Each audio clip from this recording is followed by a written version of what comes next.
Oi, gente, boa tarde. Quem está falando é a Isabela. Eu sou da equipe que faz parte da organização da Proton Week. Queria dar boas-vindas para todo mundo que está aqui com a gente. Muito obrigada pela participação de vocês. Antes da gente começar as nossas atividades desta tarde, eu quero dizer que esse evento conta com patrocínio de algumas empresas.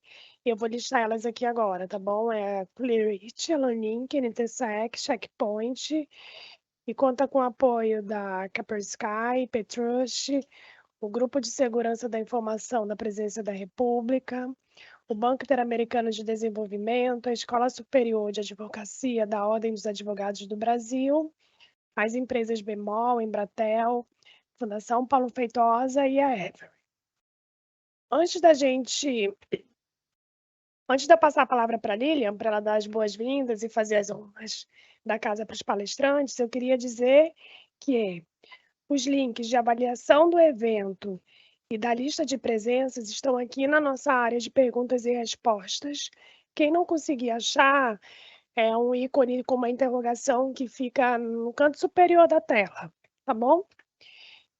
É isso, né? Acho que a Lilian, acho que dei os informes, você pode apresentar nossos palestrantes agora. Obrigada. Boa tarde, pessoal. Sejam todos muito bem-vindos à continuação da nossa semana. Dou as boas-vindas ao Gabriel e à Georgia, do nosso parceiro IPTrust. Eles vão trabalhar com a gente esse tema de influência da segurança da informação na sociedade e nas empresas. Então, vocês aproveitem bastante, que a gente vai ter uma tarde bem produtiva. Obrigada, pessoal. Podem apresentar-se. Bom, gente, obrigado Lilian, boa tarde para todo mundo que está nos ouvindo. Bom, esse tema ele vem sendo construído pela gente, pela IPTrust, né, há bastante tempo, principalmente com a relação nossa de alguns contextos que a gente tem vivenciado nas empresas, né, na própria sociedade em si. Então, o que a gente quer como objetivo é passar para vocês, né? A nossa missão hoje é passar para vocês como que a segurança da informação ela está tendo grande influência, principalmente na atualidade, com a sociedade em si, né, com o contexto geral, e também como isso é trazido para dentro das empresas, como as empresas podem daqui a pouco melhorar um pouco, né? A gente está vendo muita coisa básica por aí, infelizmente, não sendo tratada, então a gente vai elencar um pouco desses cenários, tá? Vou começar me apresentando, tá? Eu sou o Gabriel, sou gerente de segurança da informação e privacidade na IPTrust Tecnologia, que é uma empresa que presta serviços aí na parte de segurança da informação e privacidade. Eu sou especialista na parte de crimes cibernéticos, já eu tenho algumas pós em direito, algumas especialidades em direito digital, né? Me formei em tecnologia, e sou atuante aí no meio da segurança, principalmente aqui em Florianópolis, né? A gente hoje é de Florianópolis, mas na parte de cyber e de comunidade de segurança, pesquisa de segurança, enfim, né? E vou deixar a Georgia também se apresentar. Bem-vinda, Georgia.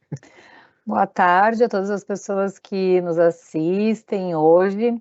Então, eu sou Georgia Benetti, componho a equipe da IPTrust sobre a gerência do Gabriel, sou analista de privacidade, segurança da informação.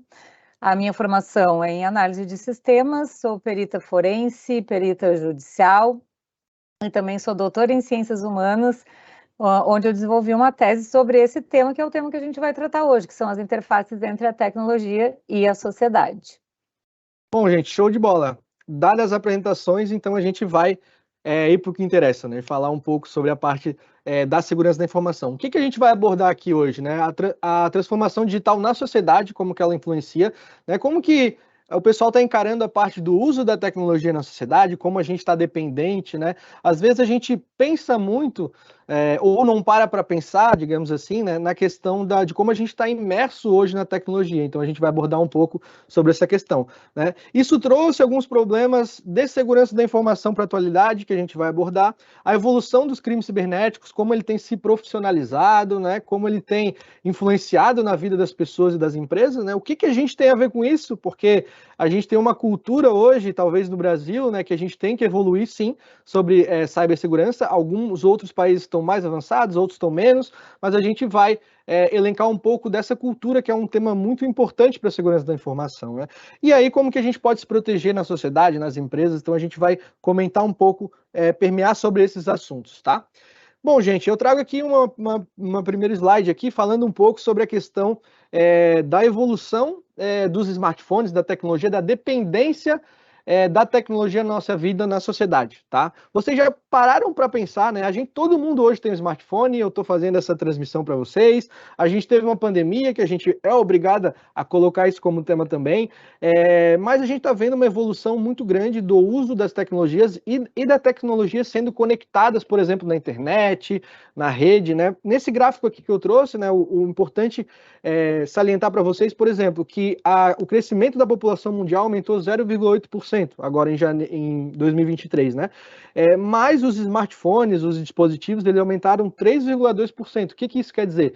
Que está acontecendo uma sistemática aqui, por exemplo, de crescimento de mais smartphones do que pessoas. A gente vai chegar um momento que a gente vai ter mais smartphones, vai ter mais contas conectadas, vai ter mais Alexas, vai ter mais tudo, né, do que pessoas. Então, hoje, tu chega na sua casa, por exemplo, tu já tem uma Alexa, uma TV que conecta, né, Jorge?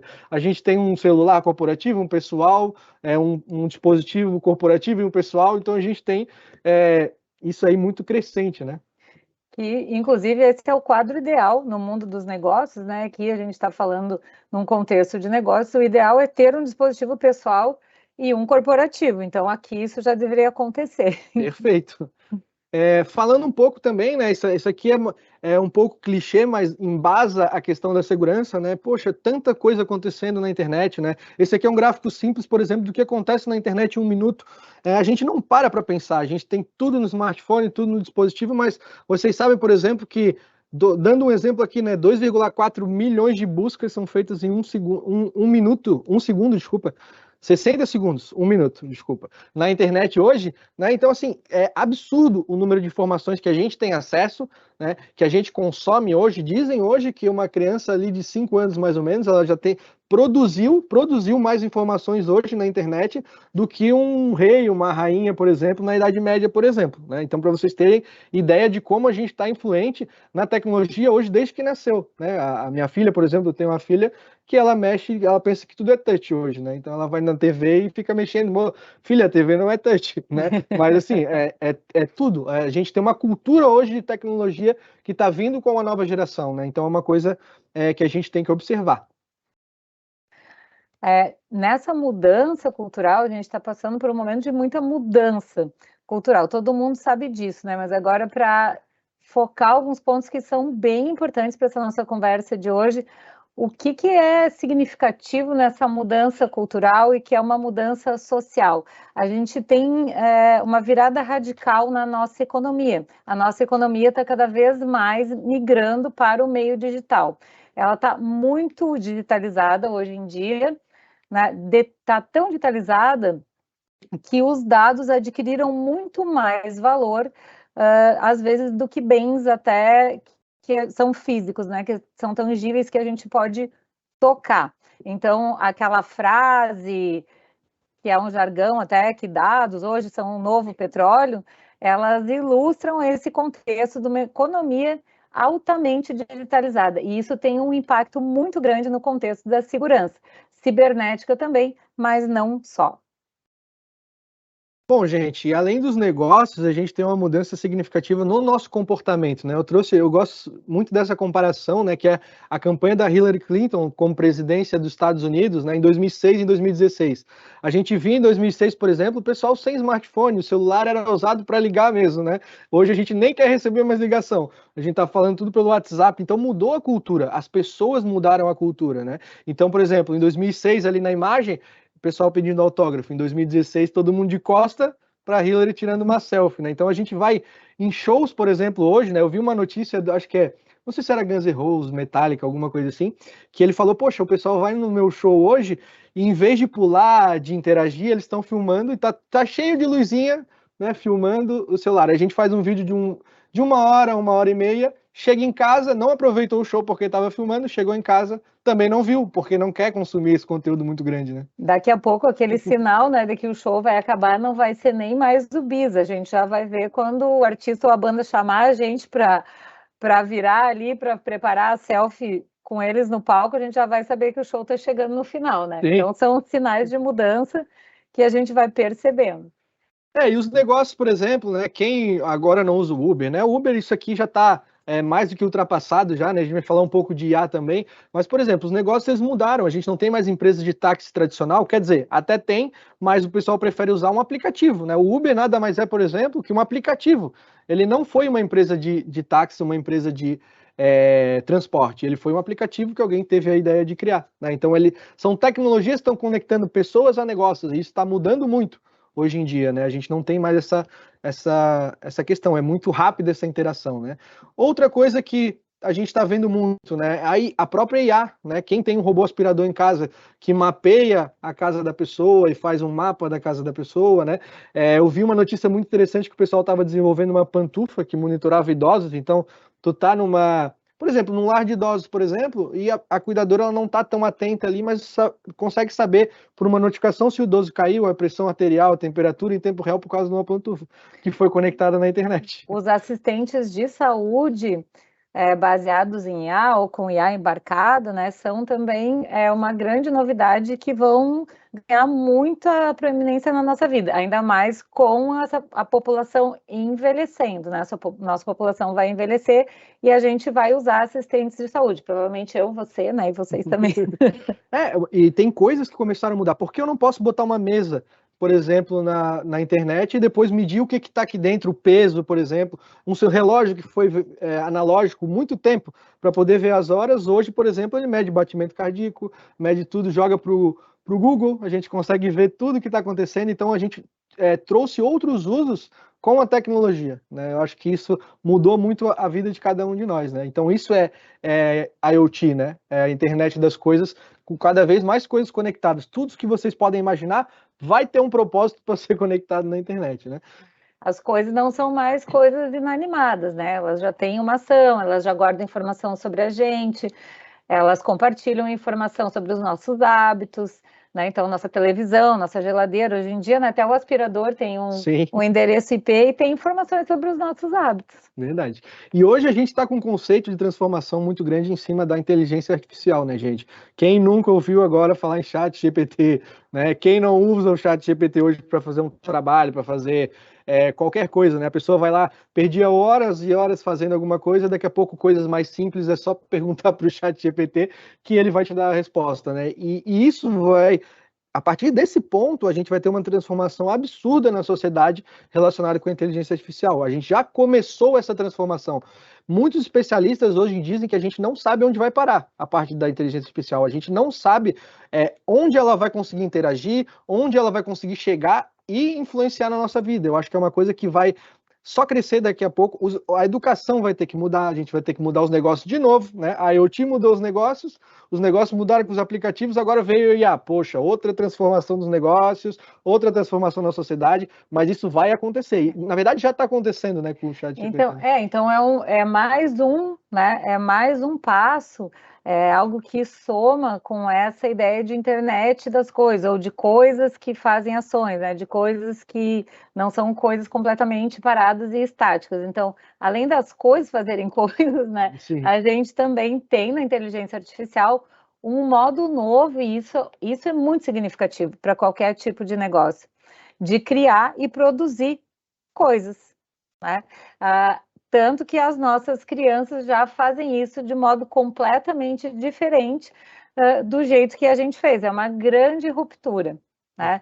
Mas não só elas estão produzindo informações como a gente, pessoas que estão à frente de negócios, que estão criando negócios, que estão empreendendo, vamos ser impactados por esse novo modo. Então, está aí a inteligência artificial generativa, né? Só começando, que teve esse boom que se popularizou do chat GPT com texto, e agora vem uma nova geração em que a gente está fazendo imagem, vídeo, né? Deepfakes com vídeo. Então, uma grande oportunidade, mas também que abre muitos riscos de segurança. Essa semana, Jorge, eu estava ouvindo o rádio, eu acho, vindo para o carro, ou um podcast, né? E o pessoal comentou sobre a usar o chat GPT de maneira carinhosa, né? Chamavam ele de Gepeto, chamavam ele de outras coisas, porque quando tiver a revolução das máquinas, ele vai lembrar disso aí, porque aí ele não vai daqui a pouco focar na gente, né? Porque o pessoal às vezes joga qualquer coisa lá, mas é importante a gente se preocupar com isso aí né? também. Por enquanto diz que ele não liga para isso, a gente não precisa nem ser educado, mas vai saber, né? Como que isso vai se transformar. É bom garantir, né, pessoal? Não sei, eu garanto. Bom, então, nesse cenário que a gente está trazendo aqui, é muito importante a gente olhar para esse contexto, que é o contexto de segurança de todas essas coisas que estão conectadas em rede. Essa hiperconexão de tudo, de coisas, de inteligência artificial, de recursos que são capazes de gerar, de produzir coisas, negócios, inteligências, elas vão nos levar muito rápido, elas nos empurraram muito rápido para a necessidade de trabalhar aspectos de segurança. Então, no slide vocês podem ver alguns exemplos, né, de casos reais que aconteceram. De novo, vamos falar em saúde. O primeiro exemplo que a gente trouxe, por exemplo, foi uma situação de recall de marca-passo. Bom, estava até conversando com o Gabriel aqui antes da palestra, a gente está acostumado a ver recall de carro, talvez de alguma outra manufatura, mas não de algo que está dentro do nosso corpo, fazendo nosso coração bater. Então, imaginem que situação de segurança que isso abre para quem está carregando um marca-passo conectado em rede, que é aquilo que está fazendo a vida dessa pessoa funcionar. É um grande avanço, porque torna possível um funcionamento mais preciso do marca-passo, mas um grande risco. Se alguém hackear o marca-passo de uma pessoa específica, né, é a evolução da tentativa de assassinato. Sim. Então, pode chegar a acontecer um grande malefício para a pessoa portadora desse marca-passo. E assim por diante, né? Aqui tem alguns exemplos que a gente não vai explorar um por um, porque tem bastante coisa para conversar ainda. A questão do marca-passo é interessante, porque eu estava conversando com um amigo meu que tem, né, marca-passo, e uma vez ele foi ele mora nos Estados Unidos, né, ele foi numa consulta, e ele falou, poxa, a primeira vez que eu vou numa consulta que tem um técnico do lado, porque era para atualizar o firmware do marca-passo dele, porque ele estava, não sei se estava vulnerável ou era alguma coisa de economia de bateria, mas enfim, né, a gente vai começar a ver esse tipo de coisa. E outra coisa, com a profissionalização do cybercrime, né, hoje o pessoal bota um ransomware, depois a gente vai falar sobre isso, né, bota um ransomware numa empresa e pede resgate pelos dados. Mas qual resgate eu poderia pedir por ter hackeado o marca-passo e por não parar o marca-passo de uma pessoa, né? Então, quanto de resgate que eu não posso, daqui a pouco, obter com isso se eu fosse um hacker, né? E a gente sabe que a inteligência, né, dos hackers assim, o céu é o limite, talvez nem o céu, né? Então, eles são bem criativos. Bom, esse é um cenário novo e a gente está realmente buscando uma velocidade muito rápida soluções de segurança que atendam esse cenário. Né? Então, a gente mal está dando conta de propor soluções e ferramentas para um contexto de muita conexão, de sistemas que são atualizados em ritmos diferentes, de tecnologias diferentes, diferentes sistemas operacionais. Imagina que agora a gente tem que olhar o contexto de inteligências artificiais para as quais a gente vai fornecer as informações e não sabemos exatamente o que elas vão fazer com essas informações, como que elas vão tratar, né? Porque é um algoritmo que se comporta como ele se comporta. Em tese, ele está programado a se comportar de um jeito, mas a quantidade de informações que ele processa é tão alta e é tão rápido o ritmo que a gente ainda está correndo atrás para acompanhar. Tem muitas perguntas no ar, muito mais do que respostas em relação à segurança da informação que a gente está colocando lá para a inteligência artificial tratar. Não nos ajuda, mas também a gente está num cenário de alto risco ao operar com essas inteligências, né? Aqui, então, é importante a gente trazer esse contexto e não ficar muito assustado, mas enxergar isso até dentro de ferramentas que a gente também está muito acostumado para gestão de negócio de risco. Por exemplo, a gente pode ver isso por meio de uma matriz SWOT, que todo mundo deve estar bem familiarizado, né? A gente estuda isso, usa para gestão de negócios, onde a gente tem, o slide mostra isso, uma grande oportunidade, né? E uma também ameaças correspondentes aqui de impacto correspondente. Então a gente vai olhar isso, ameaças, oportunidades, vai fazer a gestão desse risco. Sim. Uma coisa que é relevante, tá, gente, que a gente tem pego em várias empresas, para vocês terem uma ideia, né? Não é ir contra a inteligência artificial, tá? Mas assim, a tecnologia, geralmente, né? Todas as tecnologias que a gente está mostrando aqui, inclusive a IA, ela nasce por um propósito bom, um propósito benéfico, geralmente, né? Para dar conforto, para dar facilidade, né? E a IA ela vem para isso. Só que tem sempre as pessoas que vão usar para o lado negativo da coisa, né? Então as empresas elas começaram a ver isso, né? Quantos códigos agora já começaram a ser vazados para o ChatGPT, né? Quantas pessoas perguntando coisas ou submetendo arquivos que são de propriedade intelectual da empresa para o ChatGPT poder falar, poder interagir, né? E vocês perguntem para o ChatGPT, né? Eu não sei se vocês já fizeram esse exercício, mas perguntem para o ChatGPT se os dados que eu submeto lá são seguros e não são compartilhados com outras pessoas ou empresas, né? Ele vai dizer que ele não tem a garantia que isso possa acontecer, né? Então, para vocês entenderem, algumas empresas já começaram a bloquear, inclusive, o uso do ChatGPT.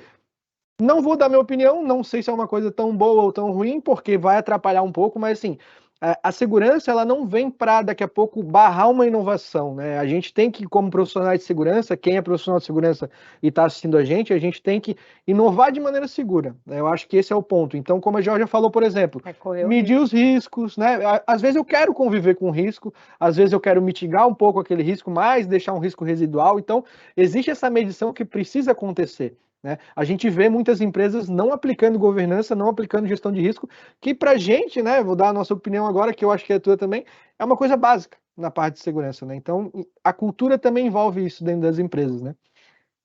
A gente vai falar mais sobre isso, né? Mas vai lá na frente. Na verdade, fica cada vez mais importante o papel da governança, quanto mais a gente tem esse cenário de novas tecnologias aparecendo e nos desafiando a avaliar, né? A gente teve um conceito que assim, ninguém quer mais ouvir falar de pandemia, eu sei como é que é, né? Alguns ouvem falar do retrocesso, algumas coisas assim, mas existiu um acontecimento na pandemia, que vocês vão relembrar aqui comigo, que é muito relevante para a área de segurança da informação, que é quase que uma pandemia digital que começou junto com a pandemia física, né? Que a gente tem o uso exacerbado da tecnologia aumentou muito na pandemia, né? E muitas empresas não estavam preparadas para ir para o digital. Muitas empresas ainda funcionavam no meio tradicional ou funcionavam no híbrido já, mas quando veio toda aquela diretriz para ficar em casa, para ir para casa, poxa, tinha VPN que não estava aguentando, tinha acessos que não aguentavam, porque os equipamentos não conseguiam dar conta de todo mundo virtual, e aí foi, poxa, tem que fazer isso para amanhã, tem que fazer isso para semana que vem. E aí, cadê a segurança? Não, a segurança não vai agora, porque não tem como fazer, não tem como olhar para a segurança agora, eu preciso habilitar todo mundo para ficar em home office. Foi portas abertas, né? Portas abertas. Portas abertas. Então o pessoal começou a usar a tecnologia, mas não se preocupou tanto com a segurança. E aí aqui tem um gráfico que a gente sempre mostra aqui, que é a questão do uso de Zoom, Meeting, Hangout, né? As pessoas faziam festa de aniversário no Zoom, não sei se tu lembra disso, mas o pessoal tava... Eu fiz. Tu fez? Eu fiz. A gente estava fazendo isso e usando o Zoom para tudo, né? Aumentou exponencialmente o uso das tecnologias, e aí a gente tem um conceito também da parte da pandemia digital. O que começou a acontecer? A gente tem um dado do nosso parceiro aqui, que é a Kaspersky, né, que começou a ver, por exemplo, aumento de ataques de força bruta, né, aumento daqui a pouco de registro de domínios com o nome Covid-19, porque imagina, a gente chegou numa pandemia em 2020, né, e a gente não sabia o que estava acontecendo, não sabia se tinha vacina, não sabia. Quanto tempo ia durar? Quanto tempo ia durar, e aí chega um e-mail na tua caixa assim, ó, descobriram a vacina do Covid-19, né? Descobriram um remédio para Covid-19, com um título lá, covid19.gov.br, estou chutando aqui. Opa, vou acreditar ou não vou acreditar? Né? Clicava lá no link. E aí o pessoal começou a ver que isso começou a ser lucrativo. Infelizmente, né? O profissionalismo do cybercrime, ele começa a ser lucrativo e ele explora qualquer coisa, né? A gente estava conversando isso antes, né? Isso aconteceu, assim como nós, né, que trabalhamos formalmente num contexto, digamos assim, correto e honesto, fomos obrigados a migrar para o digital. Quem é criminoso também migrou para o digital, fez a mesma coisa. E isso provocou uma mudança e um impacto bem importante. E aí a gente entra no panorama de pandemia digital, né? Isso aqui é coisa que já acontecia, por exemplo, o pessoal pegava lá a Páscoa, o Natal e tal, e jogava lá o seu presentinho ali para o pessoal para poder clicar, né? Mas durante a pandemia começou a acontecer um monte de coisa. Pessoas estavam vulneráveis, trabalhando de casa, e aí o pessoal falava assim, ó, acabou álcool gel. A Ambev aqui, ela trouxe um cenário seguinte, vamos distribuir álcool gel para as empresas. O criminoso pegou aquela informação e falou, acabou álcool gel na farmácia, se cadastre aqui para receber álcool gel em casa. Né?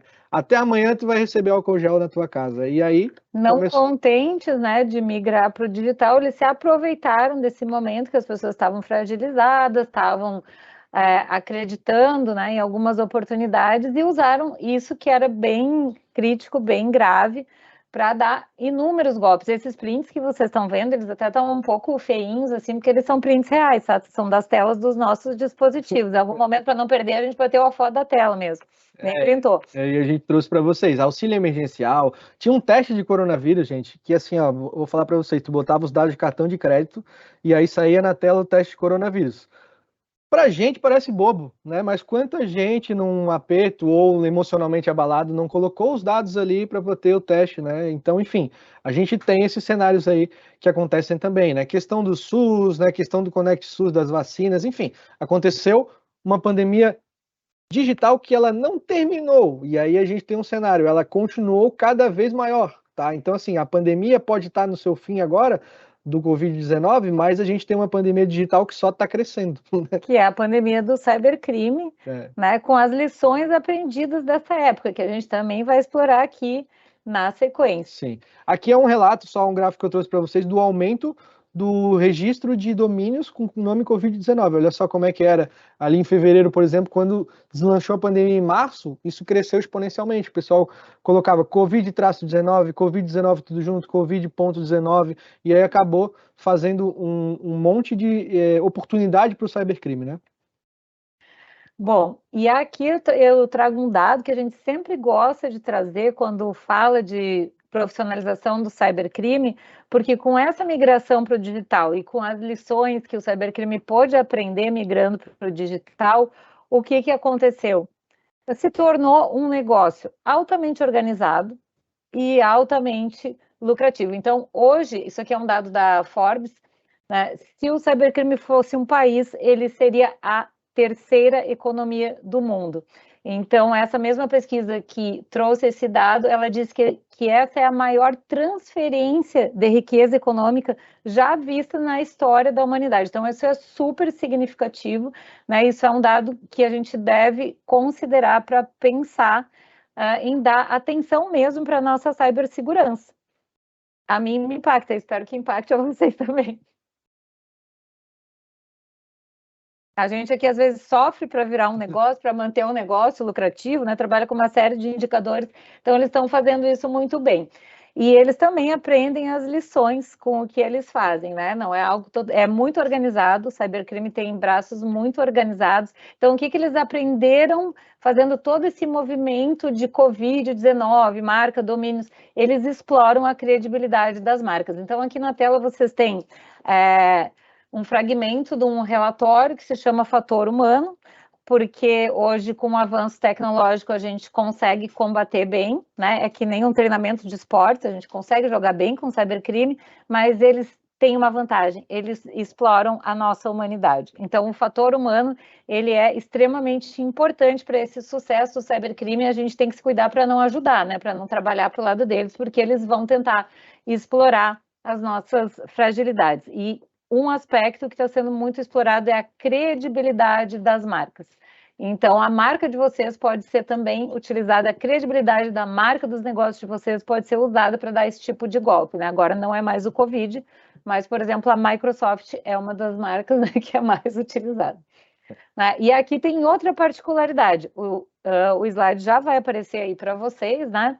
Tá aparecendo, eu vou esperar ele aparecer porque ele é super importante. O cybercriminoso, ele não vai aparecer aqui, ó, que nem o ladrão tradicional que andava na rua mascarado, com a camiseta na cara, de capuz, né? Ele não vai aparecer de balaclava, ele vai procurar mostrar uma aparência inofensiva, familiar, e o ambiente digital dá muitos recursos, né, para que quem está praticando esse tipo de ação delituosa se disfarce e não pareça um criminoso. Né? Então, a gente tem que ficar muito atento por isso. É muito familiar, é muito bom, desconfia mesmo, porque hoje não dá mais para a gente trabalhar com essa ideia. Eu só acredito vendo. Não, hoje, se você está vendo alguma coisa, desconfia também. A gente, quando ouve falar de engenharia social, né, gente, principalmente a gente vê que acontece também a questão de a gente achar que vai identificar uma engenharia social, achar que uma ligação, eu vou identificar um criminoso, que quando eu tiver cara a cara com um criminoso, eu vou descobrir porque ele vai estar vestido de um jeito, assim, não acontece desse jeito. A engenharia social, ela é uma questão que ela vai acontecer dessa forma aqui, né? Se a gente pegar o conceito de engenharia social, a gente vê que a técnica é de induzir as pessoas a passar informação ou fazer com que eu clique em alguma coisa. Né? Eu lembro, por exemplo, o phishing, por exemplo, né, o e-mail falso é um jeito de fazer engenharia social. E ele pega exatamente a urgência da pessoa, ele pega exatamente uma situação que aconteceu, por exemplo, uma tragédia. Né? Quantos vocês não viram a tragédia do avião da Chapecoense, lá daquele time de futebol que caiu, né? E aí no dia seguinte tinha um e-mail indo para a caixa das pessoas mostrando ali, veja aqui as fotos que a Globo não mostra. E aí tinha um linkzão lá para poder clicar e ver as fotos, né? Então aí, a gente não tem. Casos bem famosos, né? O golpista do Tinder, a pessoa que deu um golpe usando inteligência artificial e se fez passar pelo CEO de uma grande empresa numa webconferência. Então, quer dizer, talvez eu e o Gabriel, que a gente nem seja de verdade, né? A gente programou IA para falar com vocês. Não, a gente é de verdade. Sem dúvida, é louco. Mas o cybercrime está avançado, não só nas tecnologias, mas também no uso dessas técnicas psicológicas, né? Como é a engenharia social, que é uma técnica que trabalha e explora a nossa humanidade, a nossa correção de caráter, né? A nossa emoção humana para conseguir fazer as suas ações mal intencionadas. Hoje a gente tem um cenário, por exemplo, quem nunca ouviu falar de PNL, né, programação neurolinguística, às vezes a gente usa no trabalho, a gente usa para vendas, né, e o cybercriminoso está usando para fazer engenharia social. Então, nessa imagem que eu quis mostrar aqui para vocês é que não tem diferença, né? A gente pode ter uma pessoa muito bem vestida, uma pessoa que está se fazendo passar por outra, que está ligando de uma maneira cordial, mas na verdade ele está pedindo algum tipo de informação e as pessoas caem naquele tipo de informação, né?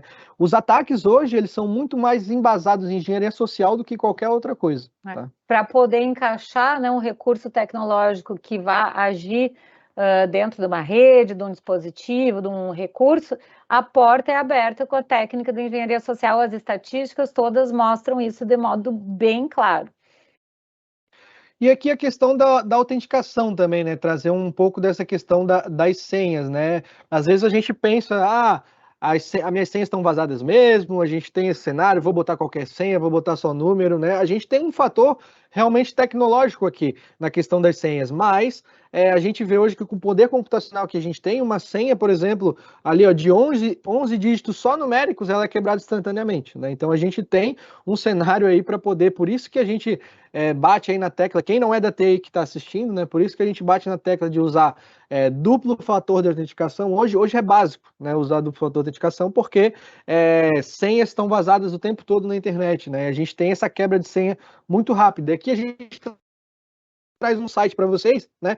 Para vocês verem se seus dados já foram vazados. Não sei se vocês já fizeram esse exercício, mas se vocês escanearem esse QR Code, vocês vão ver em quais vazamentos de dados que já aconteceram, que seus dados foram vazados na internet, por exemplo, e daqui a pouco se aquela senha for a mesma do e-mail, for a mesma de e-commerce, for a mesma do cartão de crédito, vocês já vão ter aquela senha que geralmente o pessoal bota tudo a mesma senha, né? E aí acaba vazando tudo, até a senha da empresa, né? Então, se vocês entrarem nesse site aqui, escanearem o QR Code ou entrarem nesse site, vocês vão ver que se vocês colocam um e-mail ali pessoal ou corporativo, só precisa botar o e-mail, e ele te dá um panorama de, opa, no Dropbox teve um vazamento de dados em 2013 e a tua senha foi vazada, o teu e-mail está naquele vazamento, e daí a primeira ação que você vai fazer é trocar a senha, enfim, tem todo esse hoje trabalho. A gente tem, tem recursos que fazem ataques de quebrar senha e outras credenciais por meio da engenharia social. Vão lá, pegam fragmentos desse vazamento de dados, colocam esses fragmentos num programa e esse programa fica fazendo um ataque robô muito mais rápido que qualquer pessoa. Eles não ficam digitando, não, né? Eles programam algo que está numa velocidade muito rápida, testando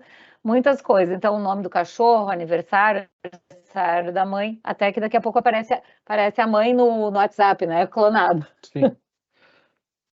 E a gente tem um cenário aí também, né, de evolução da regulação, gente, né, com a questão da GDPR, da LGPD, a gente tem hoje multas, né, e as maiores multas da GDPR hoje para as empresas, elas foram por meio de vazamento de dados, né. A gente tem, sim, a regulação, a gente tem, sim, um cenário que é bastante jurídico, às vezes, em alguns casos, mas o vazamento de dados é o que hoje gera mais prejuízo em multa para as empresas de maneira internacional, tá? E aí aqui, por exemplo, no Brasil, a gente teve várias coisas, né? As lojas Rennes, a Porto Seguro, né? Empresas que aconteceram, que foram noticiadas na mídia, por exemplo, por parar, né? A gente teve um e-commerce muito famoso que parou durante, se eu não me engano, 5 dias, porque teve uma credencial vazada, né? Na verdade, não foi vazada. A gente tem um outro ator agora, que é o que a gente está falando de engenharia social. Os insiders, né? Os insiders, né?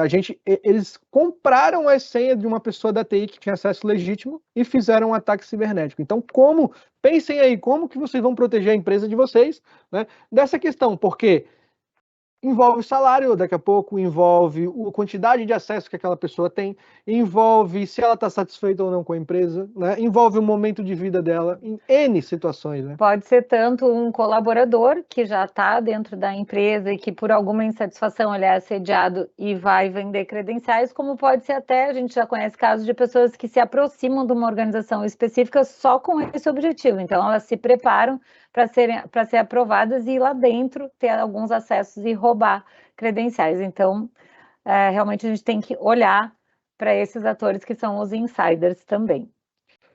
Bom, gente, aqui é um relato de vazamento. Olha só a quantidade de vazamento de dados que aconteceu até outubro de 2023, né? Não dá nem para ler, né? De tanta coisa. Não dá nem para ler. Então, assim, a gente tem um monte, né? Assim, ó. Por isso também trocar a senha com regularidade, por isso do fator de identificação. A gente não consegue mais controlar a quantidade de vazamento de dados. Isso foi uma coisa que está acontecendo agora de maneira, não é mais esporádico, né? As empresas hoje, elas que não fizeram o básico ainda, que elas não estão com governança, é a questão de tempo, né? De quando que ela vai ser atacada, porque a gente tem um cenário hoje de ataque cibernético muito, muito, muito exacerbado hoje, né? É só ver, isso aqui é só de vazamento, mas tem ataques que não geram vazamento, por exemplo, de dados pessoais, eles geram algum tipo de intrusão na rede que a pessoa fica lá durante 6 meses para depois vazar alguma credencial. Então tem uma série de técnicas aí, né? Isso está acontecendo o tempo todo, né? São empresas famosas, né? Bom, gente, e aí a gente chega para os finalmente aí, né? A gente já está quase no tempo aí de encerramento, mas a gente queria passar para vocês. Como que a gente pode se manter seguro, então? Com tudo que a gente falou, estando imerso na tecnologia, a gente não pode mais se desvincular da tecnologia.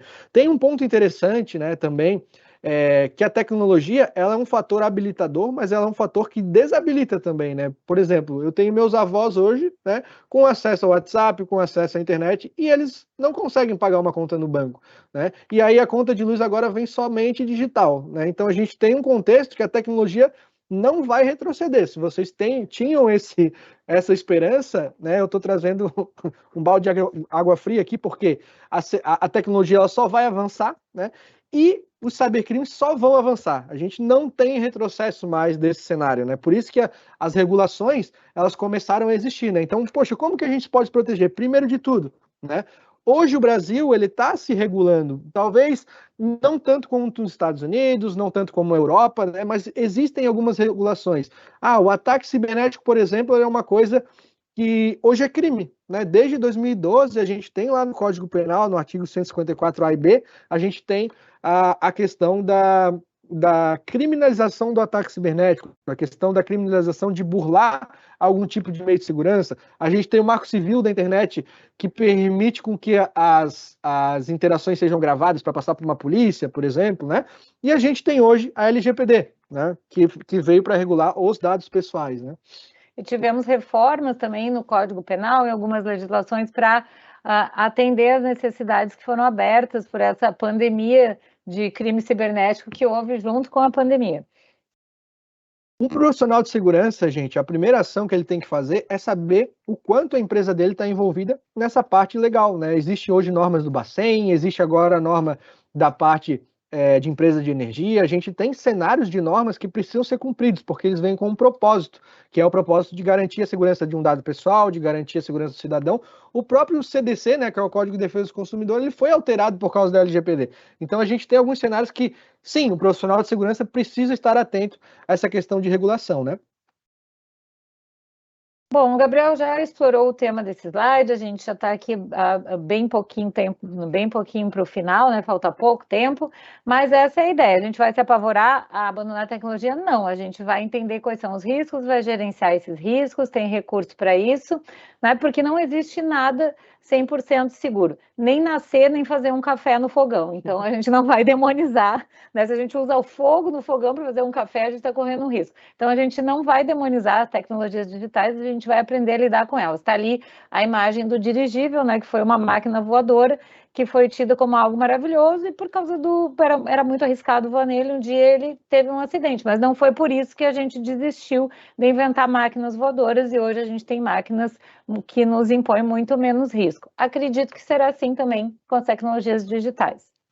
A gente tem que ver a questão, como a gente falou, né, de inovar com o risco, né? A gente não pode retroceder, né? Ninguém está fora da internet hoje porque a internet não é segura, né? Porque o único jeito que a gente tem hoje de não pegar um ataque, por exemplo, é ficar fora da internet. E os negócios funcionam em cima da internet. Então a gente tem que evoluir, a gente não pode retroceder, mas a segurança vem para começar a medir os riscos e para poder que vocês saibam que eles existem, né? Então tem empresas hoje que nem sabem, né? A gente pega muito caso, gente, a gente como uma empresa provedora de segurança, a gente pega muito caso de empresas que ainda, infelizmente, no Brasil não fizeram o básico, né? A parte de governança é o básico, né? A gente vê empresas, por exemplo, achando que a segurança está toda no antivírus, ela está toda no firewall, e não é assim. E aqui, a gente entrando no contexto de governança, até se quiser também avançar o slide, né?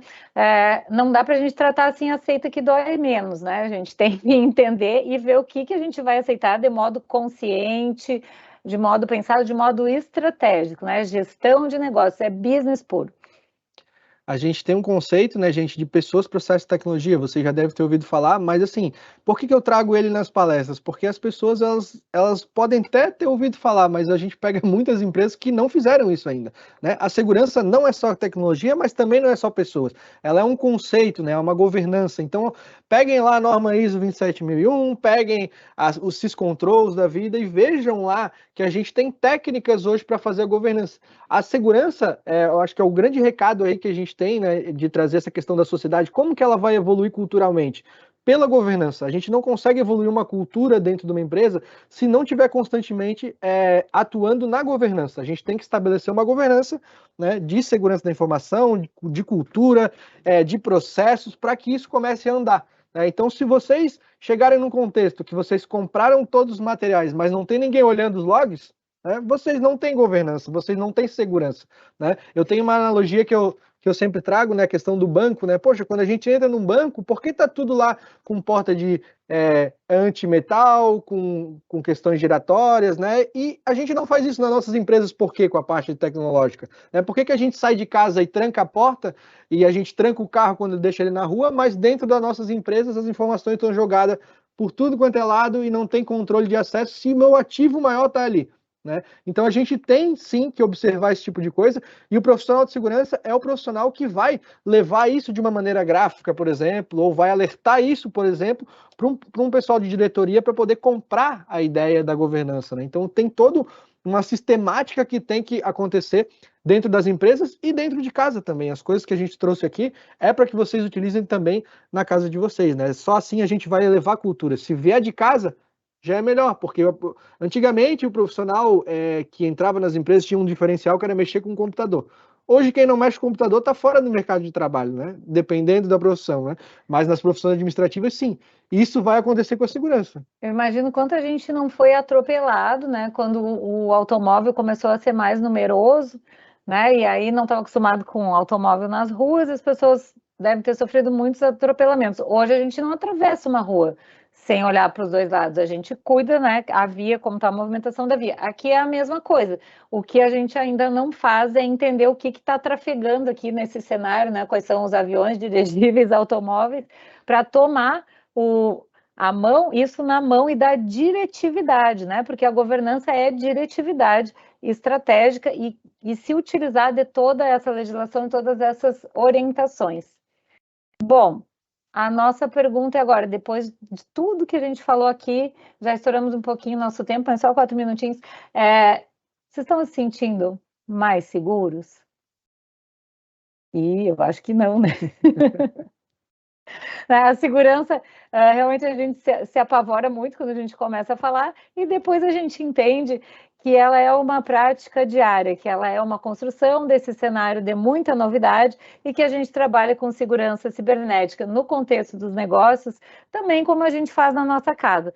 Se a gente colocar 5 trancas diferentes em um alarme e não usar nenhuma tranca, não trancar nenhuma, não passar a chave, não ligar o alarme, não vai servir para nada. Então, primeiro a gente tem que entender o que a gente tem que proteger, trancar, colocar MFA, né? Múltiplos fatores de acesso. Então, o que é? Fechadura, tranca é MFA. Né? O que a gente tem que proteger e como que a gente faz e pratica essa proteção diariamente, tanto por meio de tecnologias como de ações. Bom, gente, o que a gente queria passar de mensagem era isso, né? Eu agradeço o pessoal da Prodan, né, por fazer esse evento. Isso demonstra que vocês estão ligados na parte de segurança, isso é muito bom, trazer isso para o público externo, né? Então a gente fica profundamente agradecido de poder participar. Espero que seja um conteúdo de relevância de vocês e qualquer coisa que vocês precisarem também, a gente está à disposição aí para poder. Me procurem lá no LinkedIn, né? A Geórgia também está lá no LinkedIn. Se vocês pegarem nosso nome, a gente pode interagir por lá sem problema nenhum. Às vezes a gente está postando coisa lá, então a gente está totalmente à disposição de vocês para poder trocar ideias sobre segurança da informação. Muito obrigada, né? E pratiquem a segurança no dia a dia de vocês. E estamos aqui para continuar trocando ideias com vocês. Obrigada, Prodan. Obrigada, pessoal. Obrigada a todos que participaram conosco até agora. Palestra maravilhosa. É muito importante esses pilares que você falou, né, de pessoas, processo e tecnologia. Então, tanto os parceiros da Prodan quanto a Prodan estão trabalhando com vocês nesses pilares de pessoas, de tecnologia. Então, daqui a pouco a gente vai ver uma palestra da Kaspersky, que tem uma plataforma de proteção de segurança em várias camadas, aí vocês também podem depois se aprofundar procurando eles para entender. Temos até uma ata de registro de preço que vocês podem usar para endpoint e outras soluções que os nossos parceiros têm e que a Prodan também usa. Então, é importante que vocês tenham esse link, né, para que possam se conectar conosco, com as empresas, buscando também essa parte, né, além dessa parte de pessoas, internamente cuidar dos seus processos e identificar quando precisa da tecnologia e usar apropriadamente essa tecnologia dentro do seu risco, né, do que está aceitável lá dentro do seu custo-benefício. Isso é muito importante. Temos alguma pergunta, Isabela? Lilian, eu quero falar para o Gabriel e para a Geórgia que eu estou sem respirar quando eu vi a notícia do marca-passo, entendeu? Me Pois senti. olha lá. Meu Deus do céu, meu Deus Tá do céu. acontecendo, hein? Como uma pessoa cardíaca que sou, já fiquei achando que preciso do marca-passo agora. Só de nervoso. Precisa atualizar depois. Eu estava me lembrando de uma outra que eu vi, um ransomware que nem pede mais resgate, ele ameaça denunciar a empresa para um determinado órgão de governo. Então, assim, a gente está realmente vivendo um momento muito atípico, né? Sem falar nas guerras que a gente tem visto, né, que agora a gente, de fato, o crime tem a parte do ar, terra, né, mar, e a parte cibernética que vem com toda a potência nessas guerras, e a gente, mesmo quando a gente acha que a gente, não tem nada a ver com isso, estou a não sei quantos mil quilômetros de distância do conflito, aí você tem uma manifestação de pessoas ou manifestação de governos e que são atacados, né? E por quê? Por causa de opiniões, né, políticas, opiniões pessoais. Então é um cenário bem complexo que a gente precisa realmente estar conhecendo o que está acontecendo. Obrigada, muito obrigada, Perfeito, gente. Lilian. Obrigado, gente. Muito obrigada. Valeu, tchau, tchau. Tchau, gente. Tchau. Obrigada. Temos o link da nossa próxima palestra, né, Isabela? Você vai falar a lista de presença? Só queria dizer que o formulário para a lista de presença está aqui no nossa área de perguntas e respostas. O formulário para quem quiser, para avaliar também o evento está aqui. E eu quero dizer que eu coloquei aqui o link para a próxima palestra. Então, a gente vai desligar aqui e já vai se encontrar na outra sala. Tá bom? Obrigada, gente. Obrigada, Georgia. Obrigada, Gabriel. Obrigada. Georgia e Gabriel, parabéns pelo formato. Gostei muito, foi muito dinâmico, Obrigado. foi muito legal. Não, a gente fez agora, na hora, mas ficou legal, ficou né? igual um programa de televisão, um talk show. A ideia é essa. Está aqui nos bastidores aqui do jornal. Obrigado, Lilian. Perfeito, Tchau, muito obrigada. Tá Tchau, bom? gente. Até Obrigado. a próxima. Até a próxima.